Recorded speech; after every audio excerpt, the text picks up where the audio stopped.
Hey guys! Welcome back to Travel YOLO, and for today's vlog ay ang ating Panagbunga Festival Adventure Part 2.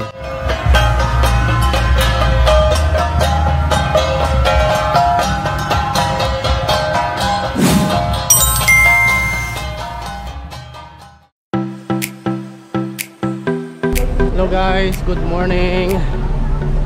So third day natin ngayon dito sa Baguio, and ngayon na yung pinakaabangan nating float parade.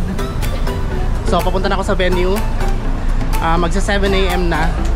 So ibalik na natin ang ating expenses calculator with our day 1 and 2 expenses amounting to 5,535 pesos. Pagdating ko sa Session Road ay sobrang dami na ng taong nag-aabang ng float parade.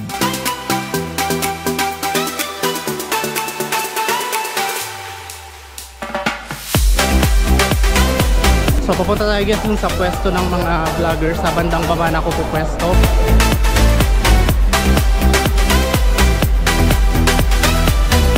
And after a few minute walk ay narating ko na ang assigned location for vloggers.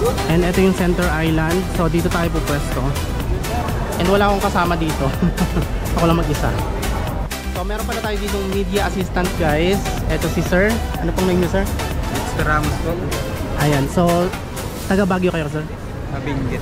Taga Benguet. So media assistant siya. Sila yung mga nag-a-assist sa mga media, mga vloggers and mga media personnels natin from different TV stations and radio stations. Before 8 AM ay nagsimula na ang pinakaabangang Grand Floral Float Parade.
Alright, tapos na guys ang Panagbunga Float Parade 2024. So ito na yung pinaka last part.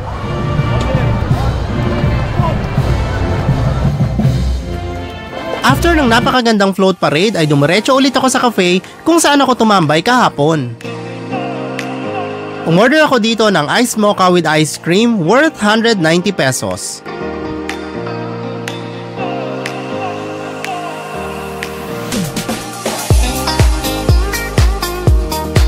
Dito na din pala ako nag-lunch. Umorder ako ng beef tapa worth 240 pesos. Kung mapapansin nyo pala guys ay hindi ako gumagala outside city proper. Yan ay dahil nakafocus ang vlog na to sa expenses and itinerary for Panagbunga Festival only. Pero kung gusto nyo ng full Baguio adventure ay pwede nyo panoorin ang ginawa kong vlog last year kung saan nagstay ako dito sa Baguio for 6 days. Nilagay ko lahat doon ng expenses and itinerary. Kung kayo naman ay family na gustong mag-Baguio, stay tuned dahil i-upload ko very soon ang recent vlog ko for a family of 4 packs.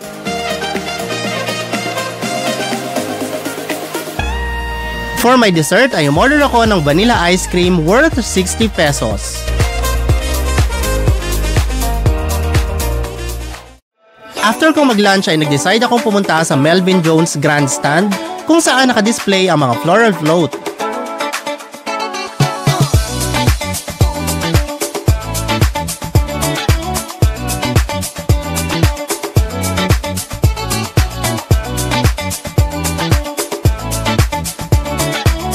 Grabe ang gaganda ng mga float.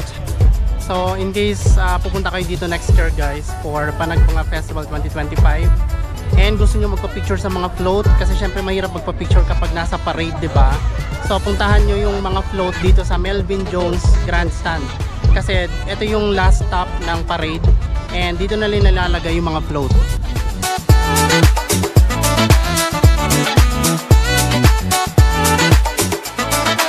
After kong ma-amaze sa mga floral float ay nag-decide naman akong maglakad-lakad sa Session Road kung saan nakasetup na ang mga stalls ng Tiangge. Nang mapagod ako sa kakalakad ay bumalik muna ako sa accommodation para magpahinga.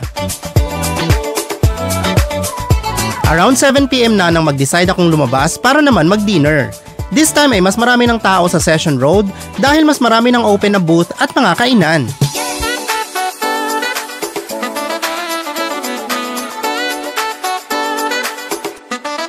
Nag-decide akong mag-dinner sa Inihaw Republic dahil sa naamoy kong masarap na barbecue.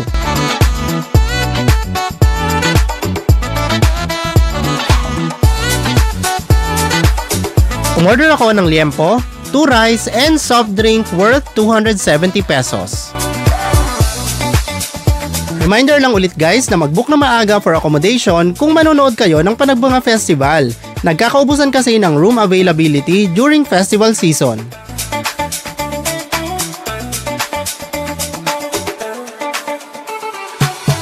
After kong mag-dinner ay gumala ulit ako around Session Road.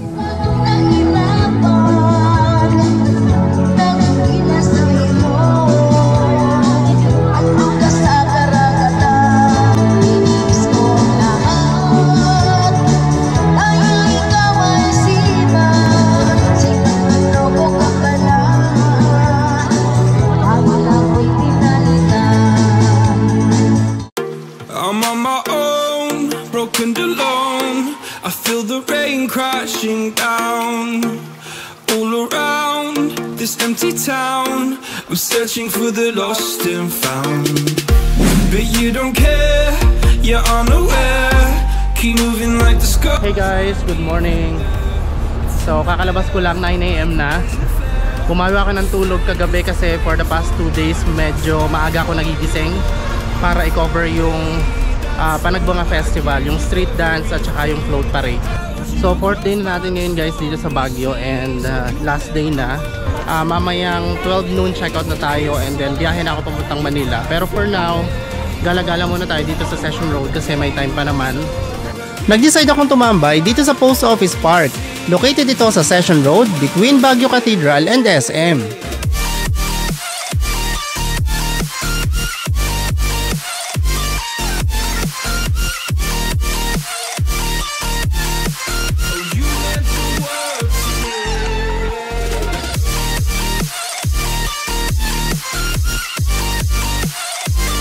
10 AM nang pumunta ako sa SM para bumili ng cronuts na pampasalubong. First time ko itong natikman last year dito din sa Baguio and talaga namang nakuha nito ang panlasa ko.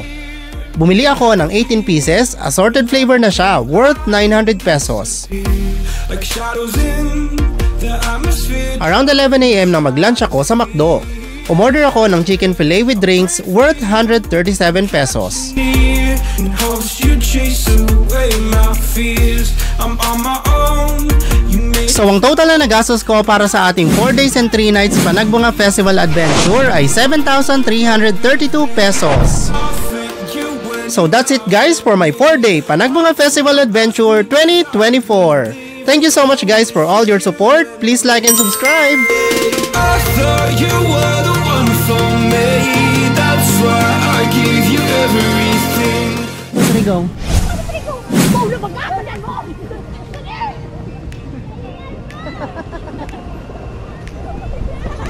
Go, go! Go! Go, Busoy! Go, Busoy! Dito, Abe! Tayo na sila, Abe!